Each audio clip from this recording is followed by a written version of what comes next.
ప్రతి మనిషి తన లైఫ్ టైంలో కనీసం ఒక్కసారైనా కాలంలో ప్రయాణించాలనుకుంటాడు.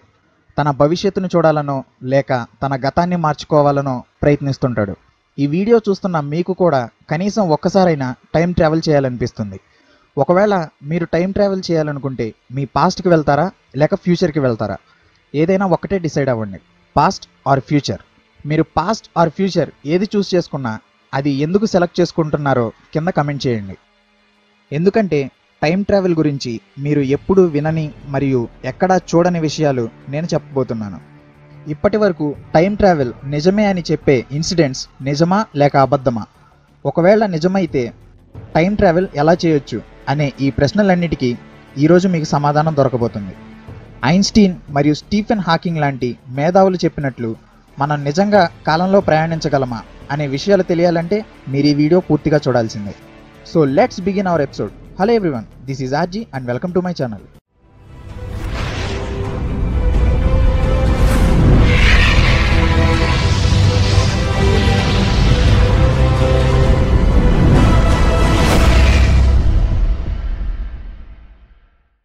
నేను నా ప్రీవియస్ వీడియోలో ఏలియన్స్ గురించి చెప్పేటప్పుడు టైం ట్రావెల్ చేసిన ఒక ఏలియన్ గురించి చెప్పాను. మనం టైం ట్రావెల్ గురించి చూసే ముందు ఒకసారి టైం ట్రావెల్ చేసిన ఆ ఏలియన్ గురించి చూద్దాం. 1964లో నాసా ఒక ఏలియన్ని ఇంటర్వ్యూ చేసింది. ఆ ఏలియన్ పేరు EBE అంటే ఎక్స్ట్రా టెరెస్ట్రియల్ బయోలాజికల్ ఎంటిటీ. అది చెప్పిన దాని ప్రకారం వాళ్ళ గ్రహం పేరు భూమి అని, వాళ్ళు మన ఎవల్యూషనరీ డిసెంట్ అంటే మన తర్వాతి తరం వాళ్ళని చెప్పింది. వాళ్ళు ఫ్యూచర్ నుంచి వచ్చామని, దానికి ఆఫ్సెట్ స్పేషియల్ డైవర్జెన్స్ అనే కాన్సెప్ట్ని వాడి కాలంలో ప్రయాణించామని చెప్పింది.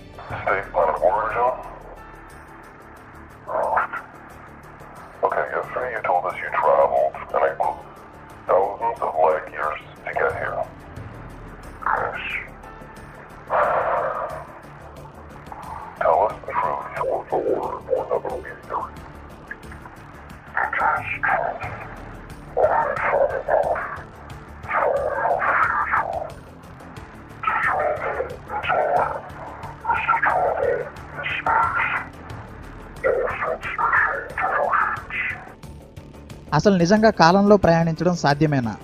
టైం ట్రావెల్ పాసిబుల్ అని చెప్పడానికి చాలా సైంటిఫిక్ థియరీస్ ఉన్నాయి. కానీ వాటిని సైంటిఫిక్ టెర్మినాలజీలో చెప్తే చాలామందికి అర్థం కాదు. అందుకే నేను మీకు అర్థమయ్యేలా ఎగ్జాంపుల్స్ తీసుకొని బేసిక్ లెవెల్లో చెప్తాను. టైం ట్రావెల్ అంటే కాలంలో ప్రయాణించడం. మనం ప్రస్తుతం ఉన్న ప్రపంచం నుండి మన గతానికి కానీ లేదా మన భవిష్యత్తుకి కానీ ప్రయాణించడం. టైంని 4th డైమెన్షన్ అని కూడా అంటారు. మనకున్న 3 డైమెన్షన్స్ లెంత్, బ్రెడ్త్ మరియు హైట్.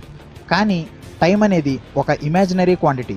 మనం లెంత్, బ్రెడ్త్ మరియు హైట్ని మ్యానిపులేట్ చేసినట్టు టైంని చేయలేం.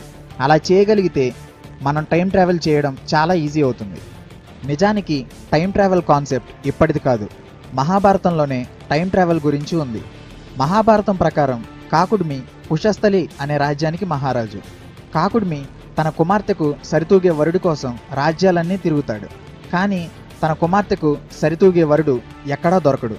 దానికి కాకుడుమి తన కుమార్తెకు భర్తగా వచ్చే వరుడు భూమి మీద లేడని భావించి తన కుమార్తెతో కలిసి సృష్టికర్త అయిన బ్రహ్మదేవుడి దగ్గరకు వెళ్తాడు.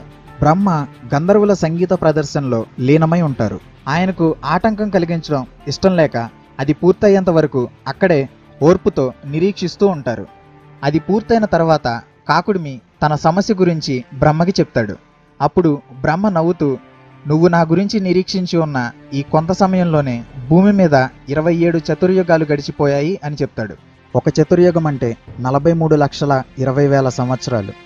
27 చతుర్యుగాలంటే 27 × 43,20,000 సంవత్సరాలు అంటే మొత్తం 11,66,40,000 సంవత్సరాలు. తన రాజ్యం మరియు ప్రజలు అంతా కాలగర్భంలో కలిసిపోయాయని చెప్తాడు. భూమి మీద ఆ సమయంలో అత్యంత బలవంతుడైన బలరాముడికి తన కుమార్తెనిచ్చి వివాహం చేయమని బ్రహ్మదేవుడు కాకుడిమికి చెప్తాడు. ఆ విధంగా పురాణాలలో కూడా టైం ట్రావెల్ గురించి ఉంది.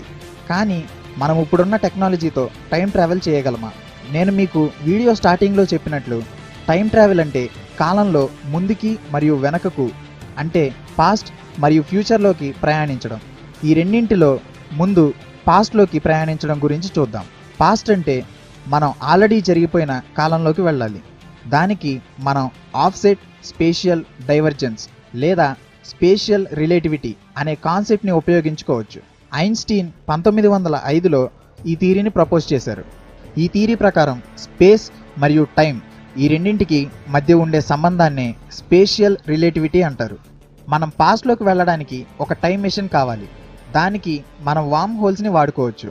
వామ్ హోల్స్ స్పేస్ని మరియు టైంని ఒకే చోట కలిపి ఉంచుతాయి.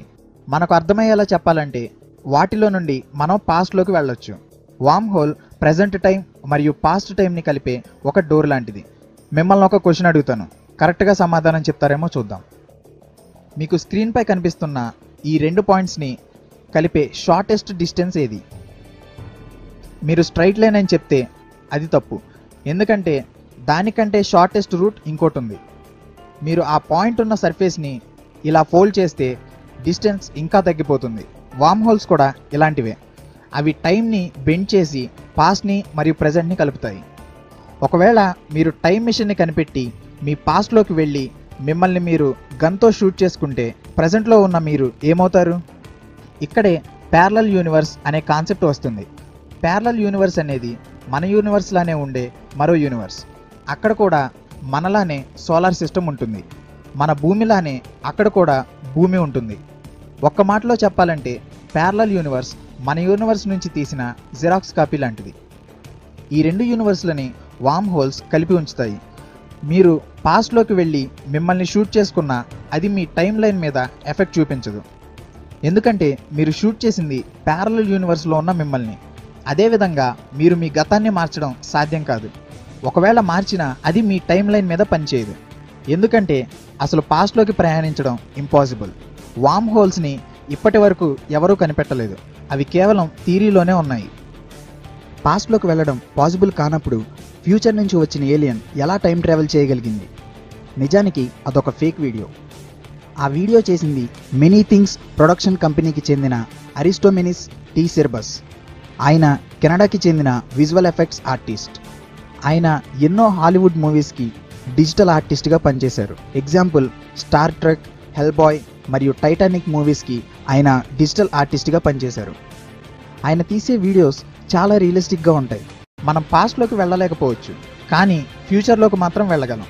ప్రపంచ మేధావుల్లో ఒకరైన స్టీఫెన్ హాకింగ్ బ్లాక్ హోల్స్ గురించి చెప్పేటప్పుడు black holes are natural time travelling machines అని చెప్పారు. దీనికి ఒక ఎగ్జాంపుల్ చెప్తాను. మీరు ఒక స్పేస్ షిప్ తీసుకొని బ్లాక్ హోల్ దగ్గరికి వెళ్ళారు అనుకుందాం. అప్పుడు మీ వయసు మరియు మీ ఫ్రెండ్ వయసు 20 సంవత్సరాలు అనుకుంటే మీరు ఆ బ్లాక్ హోల్ చుట్టూ లైట్ స్పీడ్తో, అంటే సెకనుకు 3 లక్షల కిలోమీటర్ల వేగంతో 1 సంవత్సరం తిరిగి మళ్ళీ భూమికి వెళ్ళి చూస్తే మీ ఫ్రెండ్కి 30 సంవత్సరాలు వచ్చేస్తాయి, కానీ మీ వయసు మాత్రం 21 సంవత్సరాలు మాత్రమే ఉంటుంది. దీనికి కారణం బ్లాక్ హోల్ దగ్గర ఉండే ఎనర్జీ మరియు గ్రావిటీ. అవి మీ బాడీలో ఉండే ఆర్గన్స్ మీద ఎఫెక్ట్ చూపుతాయి. మనం ముసలివాళ్ళు అవడానికి కారణం మన శరీరంలో ఉండే కణాలు. అవి ఎప్పటికప్పుడు చనిపోయి కొత్త కణాలను ప్రొడ్యూస్ చేస్తాయి. మన శరీరం మొత్తం చిన్న చిన్న కణాలతో నిర్మించబడి ఉంది, కానీ చనిపోయే కణాల కంటే మళ్ళీ ప్రొడ్యూస్ అయ్యే కణాల సంఖ్య తక్కువగా ఉంటుంది. దానివల్లే మనం ముసలివాళ్ళగా మారుతున్నాం. కానీ బ్లాక్ హోల్లో ఉండే ఎనర్జీ మన బాడీలో చనిపోయే కణాల సంఖ్యను తగ్గిస్తుంది. అందుకే మనం బ్లాక్ హోల్ దగ్గర 1 సంవత్సరం గడిపితే భూమి మీద 10 సంవత్సరాలు అయిపోతుంది. కానీ బ్లాక్ హోల్ దగ్గర టైం అంత తక్కువగా అవడానికి కారణం బ్లాక్ హోల్కు ఉండే gravity. Gravity is inversely proportional to time. అంటే గ్రావిటీ పెరిగే కొద్దీ టైం చాలా స్లోగా మూవ్ అవుతుంది. దీనికి నేను మీకు ఒక ఎగ్జాంపుల్ చెప్తాను. మీ దగ్గర 2 అటామిక్ క్లాక్స్ ఉన్నాయనుకుందాం. అటామిక్ క్లాక్స్ గ్రావిటీని బట్టి టైంని చూపిస్తాయి. రెండింటిలో ఒకదాన్ని నేల మీద ఉంచి రెండో దాన్ని ప్రపంచంలోనే పొడవైన బిల్డింగ్ అయిన బుర్జ్ ఖలీఫా మీద ఉంచితే ఏది తక్కువ సమయం చూపిస్తుంది? నేల మీద ఉన్న క్లాక్ తక్కువ సమయం చూపిస్తుంది. దీనికి కారణం ఎత్తు పెరిగే కొద్దీ భూమికున్న గ్రావిటీ తగ్గిపోవడం. సో ఫ్యూచర్లోకి వెళ్ళడానికి మనకున్న ఒకే ఒక మార్గం బ్లాక్ హోల్స్. కానీ బ్లాక్ హోల్ గ్రావిటీని తట్టుకునే టెక్నాలజీ ప్రజెంట్ మన దగ్గర లేదు. కానీ ఫ్యూచర్లో బ్లాక్ హోల్ ఎనర్జీని కంట్రోల్ చేసే టెక్నాలజీ సైంటిస్టులు కనిపెట్టాలని కోరుకుందాం. అంతరిక్షంలో పరిశోధనలు చేసే ఆస్ట్రోనాట్స్ లైఫ్ టైం మన లైఫ్ టైం కంటే 0.02 సెకండ్స్ స్లోగా ఉంటుంది. అంటే మనం వాళ్ళకంటే 0.02 సెకండ్స్ ముందుగా ఉంటాం. అది తక్కువ సమయమైన టైం ట్రావెల్ పాసిబుల్ అని ఇది నిరూపిస్తుంది. ఈ వీడియోకి కంక్లూజన్ ఏంటంటే, మనం టెక్నాలజీని ఎంత డెవలప్ చేసినా మనం పాస్ట్లోకి వెళ్ళలేం, కానీ ఫ్యూచర్లోకి మాత్రం వెళ్ళగలం. టైం ట్రావెల్ పాసిబుల్ అని చెప్పే వాళ్ళకి ఈ వీడియో ఒక ఎగ్జాంపుల్. సో ఫ్రెండ్స్, చూసారుగా టైం ట్రావెల్ గురించిన సీక్రెట్స్ మరియు థీరీస్. నా వీడియో మీకు నచ్చినట్లయితే షేర్ చేయండి, అలాగే నా ఛానల్ని సబ్స్క్రైబ్ చేయండి. సబ్స్క్రైబ్ చేయడానికి కిందన్న రెడ్ కలర్ సబ్స్క్రైబ్ బటన్ని క్లిక్ చేయండి, అలాగే పక్కనున్న నోటిఫికేషన్ బెల్ను కూడా క్లిక్ చేయండి. అలా చేస్తే నేను ఫ్యూచర్లో పెట్టే వీడియోస్ మీకు డైరెక్ట్ నోటిఫికేషన్స్గా వచ్చేస్తాయి. నెక్స్ట్ ఎపిసోడ్లో మరిన్ని ఇంట్రెస్టింగ్ టాపిక్స్తో మళ్ళీ కలుద్దాం. Until then, this is RG signing out.